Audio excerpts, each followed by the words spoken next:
Economic Development Portfolio Committee Oversight Report on the third quarterly report of the Department of Economic Development, including its entities, for the 2024-2025 financial year. Thank you very much. Honorable Alberts, AD Alberts. Thank you, Madam Speaker. All the parts not read must be considered read.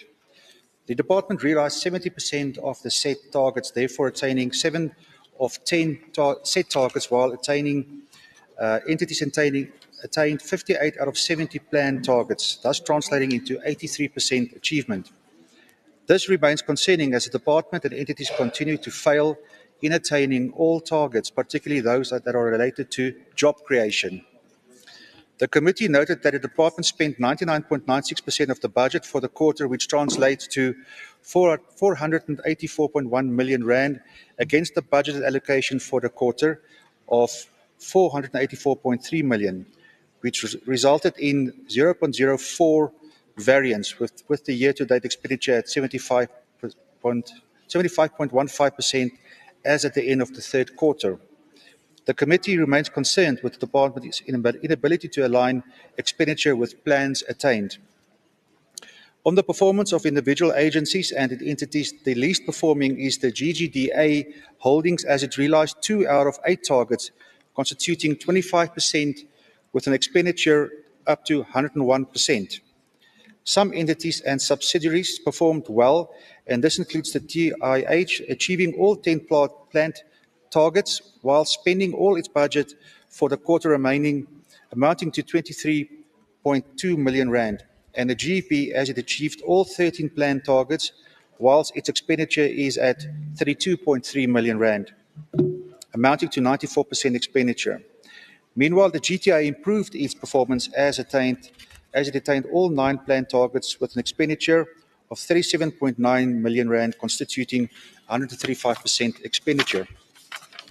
As a growing concern for the committee, challenges of the construction of the new visitor centre and the completion of the Biopark Phase 3 persist during the quarter under review. Unfortunately, the appointment of new professional service providers failed to be secured following the determination of the previous one. The ability of the GGDA to complete the construction of the new visitor centre at the Constitutional Hill exemplifies poor planning by the GGDA, as the delays on this project have been ongoing more than 2 financial periods and thus impact negatively on the spending of public funds. The view of the committee is that with every new PSP that is appointed, there may be an escalation of cost on the project.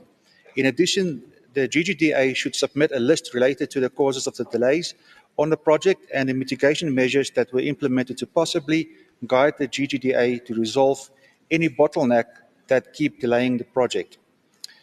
Lastly, the lack of creating adequate job opportunities remains a concern for the committee, as in the previous quarter, similar concerns were raised with respect to the creation of jobs with no improvement.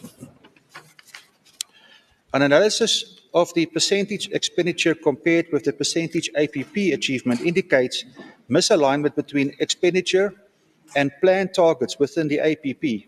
The committee has raised the concerns in this regard, as expenditure should be aligned with APP targets. The non-attainment of achievements particularly resides with agencies. The committee raises concerns with this. And then there was an overspending or underspending in the quarter under review to the total amount of 184,000 rand. The committee's concerns are the following.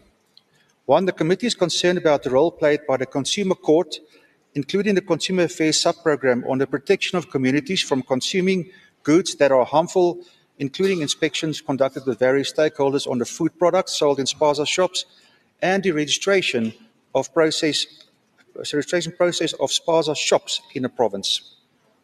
The committee is concerned about the inability of the GDDA to attain targets related to the facilitation of foreign direct investments in the 3 quarters of the financial year. The committee is also concerned about the challenges experienced related to delays on the completion of the Biopark Phase 3, which in the previous quarter had necessitated a forensic investigation with the outcomes and recommendations to be shared with the committee. The committee is also concerned about the continuing delays experienced on the completion of the Constitutional Hill Visitor Centre.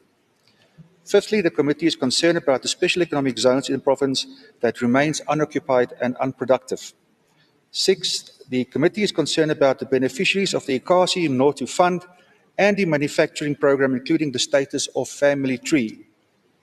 Seven, the committee is concerned about the challenges by within the GGDB, Gauteng Gambling Board, with respect to government issues and litigation from internal and external shareholders.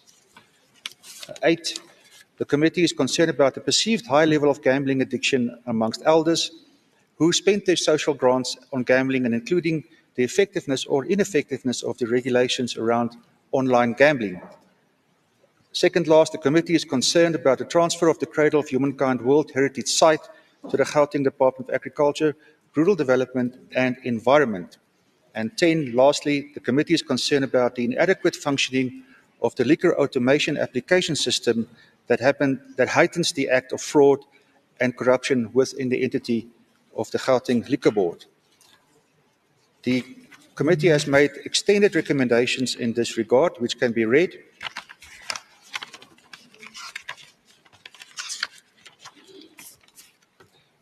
So the committee wishes to appreciate and express its appreciation to all members of the committee for their commitment to the oversight process, as well as the MEC Mahile and officials from the department.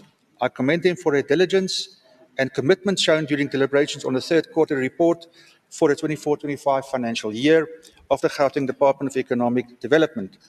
Gratitude goes to the following honourable members: Member T. Kunene, B. Letswalu, M.M. Mefikwe, M.S. Moriarty, N. Sharif, F.K. Ngubeni, R.L. Abrams, R.F. Ngubeni, L.J. Evans, A. Ali, A.B. Zaba, N. Dilebu. It's an honour to work with such a team, such a hard-working team, and further appreciation goes to the alternate members, S.J. Dos Santos and P. Mokwala, who attend committee meetings and activities as and when required. And lastly, appreciation and gratitude also goes to the following persons working in the committee: Group Committee Coordinator, Mr. T. Modibe; researchers in the committee, Dr. A. Malapane, Ms. M. Makubele; Senior Committee Coordinator, Mr. T. Skosana; Committee Administrator, Ms. V. Mukabetsi; Hansard Recorder, Ms.